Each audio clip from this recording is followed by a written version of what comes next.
పరిశుద్ధుడవైన తండ్రి, ఆ భక్తుడు ప్రార్థన చేసినట్టుగా ఈ సమయంలో మేము ప్రార్థన చేస్తున్నాం. వ్యర్థమైన వాటిని మా కళ్ళ నుంచి దూరం చేయండి. అనవసరమైన ఆలోచనలను, కోరికలను, ఆశయాలను మాకు దూరం చేయండి. వాటిని ఏదో సాధించటానికి అబద్ధములు చెప్పే నాలుక నుండి మమ్మలను దూరం చేయండి. అబద్ధములను దూరం చేయండి. అయినా పేదరికము మా దరిదాపులకు రానివ్వకండి. పిచ్చి పనులు చేస్తావేమో. ఐశ్వర్యమును మా దగ్గరకు రానివ్వకండి. కొవ్వుతో, గర్వముతో మా హృదయము మదించి నిన్ను విడిచిపెట్టేస్తావేమో. ఆ శాపము మాకొద్దు నాయన.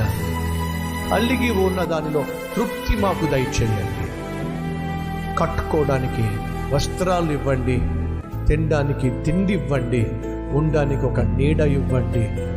అంతటిలో సంతృప్తిగా, సంతోషము జీవించే భాగ్యాన్ని మాకివ్వండి.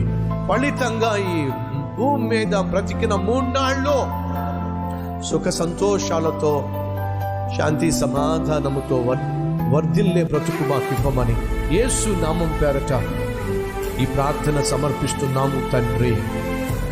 ఆమేన్. తండ్రి